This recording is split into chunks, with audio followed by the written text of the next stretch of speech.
എൻ്റെ പുതിയൊരു വീഡിയോയിലേക്ക് എല്ലാവർക്കും സ്വാഗതം. അപ്പം ഇന്ന് ഞാൻ കാലത്ത് നൂലപ്പും അതിന് കറിയായിട്ട് കടലക്കറിയാണ് കേട്ടോ വെക്കാൻ പോണത്. എല്ലാ പ്രാവശ്യവും നൂലപ്പത്തിന് ഗ്രീൻ പീസ് കറിയും വെള്ളയപ്പത്തിന് കടലക്കറി ഈ ഒരു കോമ്പിനേഷനിലാണ് കേട്ടോ എപ്പോഴും പോണത്. അപ്പം ഇന്ന് കോമ്പിനേഷൻ ഒന്ന് മാറ്റി പിടിക്കാമെന്ന് വിചാരിച്ചു. നൂലപ്പത്തിന് കടലക്കറിയാണ് കേട്ടോ ഇന്ന് ഉണ്ടാക്കിയത്. നൂലപ്പത്തിനുള്ള മാവൊക്കെ ഞാൻ മുന്നേ കുഴച്ച് വെച്ചിട്ടുണ്ടായിരുന്നു. ഈ നൂലപ്പം ഉണ്ടാക്കാനൊക്കെ എനിക്ക് ഭയങ്കര ഇഷ്ടമാണ് കേട്ടോ. പക്ഷേ നൂലപ്പം ഉണ്ടാക്കി കഴിഞ്ഞിട്ട് പാത്രങ്ങളും കഴുകാൻ എനിക്ക് അത്ര വലിയ ഇഷ്ടമല്ലേ, ഭയങ്കര മടിയാണ് കേട്ടോ.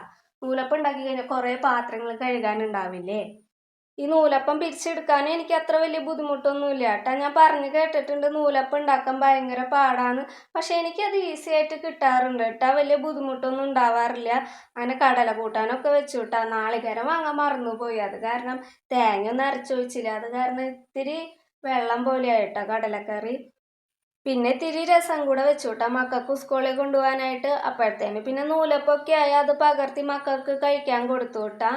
രസം ഉണ്ടാക്കാനായിട്ട് ഞാൻ തക്കാളി, കുരുമുളക്, ജീരകം, പിന്നെ ഇഞ്ചി, വെളുത്തുള്ളി, ഇത്തിരി മുളക് പൊടി, മല്ലിപ്പൊടി, മഞ്ഞൾപ്പൊടി ഒക്കെ കൂടി മിക്സിയിലിട്ടൊന്ന് ചതച്ച് വെച്ചിട്ടുണ്ട് കേട്ടോ. പിന്നെ ചീഞ്ചട്ടിയിൽ കടുക് പൊട്ടിച്ചിട്ട് ഈ ചതച്ച് വെച്ചതൊന്ന് വഴറ്റിയെടുക്കും കേട്ടോ.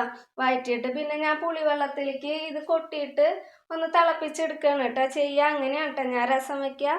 പിന്നെ മക്കളെ സ്കൂളിൽ പറഞ്ഞയച്ചിട്ട് പിന്നെ എൻ്റെ അടുക്കളയിൽ കുറച്ച് ക്ലീനിങ് പരിപാടിയും പാത്രം കഴുകൽ അടിച്ചു വാരലൊക്കെ കഴിഞ്ഞിട്ട് പിന്നെ ഞാൻ നേരെ മുറ്റത്തേക്കാണ് കേട്ടോ പോയത്. മഴ പെയ്ത കാരണം നല്ലോണം പുല്ല് വളർന്നു നിൽക്കുന്നുണ്ടായിരുന്നു കേട്ടോ. സ്കൂള് തുറക്കണേക്കാട്ട് മുന്നാണ് കേട്ടോ ഞാൻ ഇവിടെയൊക്കെ പുല്ലൊക്കെ ചെത്തി വെടുപ്പാക്കിയിട്ടത്. പക്ഷെ ഒരാഴ്ച കഴിയുമ്പോഴത്തേനും പിന്നെ ഇങ്ങനെ പുല്ലൊക്കെ വളർന്നു പിന്നെ ഈ കാട് പോലെയാവും. അത് കാരണം എനിക്ക് പുല്ല് ചെത്താൻ ഭയങ്കര മടിയാണ്. മടിച്ചിരുന്നിട്ട് കാര്യമില്ലല്ലോ, പുല്ല് നമ്മൾ തന്നെ ചെത്തി കളയണ്ടേ. അങ്ങനെ പിന്നെ ഇന്ന് മുറ്റത്തേക്ക് അങ്ങനെ പുല്ല് ചെത്താനായിട്ട് ഇറങ്ങി.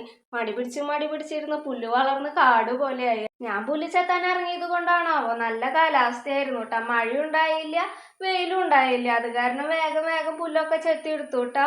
അപ്പൊ ഇന്ന് കുറച്ച് ചെത്താൻ, ബാക്കിയുള്ളത് നാളെ ചെത്താന്നൊക്കെ വിചാരിച്ചിട്ടാണ് ഇറങ്ങിയത്. പക്ഷെ ചെത്തി വന്നപ്പോ ഒക്കെ വെടുപ്പാക്കി അങ്ങനെ എടുത്തു കേട്ടാ.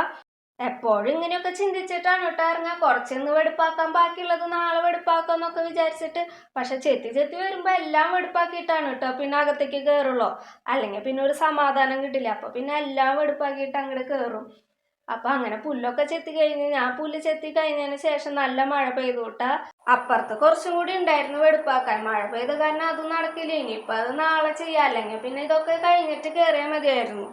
ഇനിയിപ്പോ 2 ആഴ്ചക്ക് സമാധാനം ഇതേപോലെ വൃത്തിക്ക് കിടന്നോളൂ. ഇനി 2 ആഴ്ച കഴിയുമ്പോ പിന്നെ ഇതേപോലെ കാട് പോലെ ആവൂട്ടാ. എനിക്ക് സങ്കടമൊക്കെ വരുമ്പോഴാണ് കേട്ടോ ഞാൻ പുല്ല് ചെത്താൻ ഇറങ്ങുക. അപ്പൊ എൻ്റെ കുറേ സങ്കടമൊക്കെ അങ്ങനെ മാറും.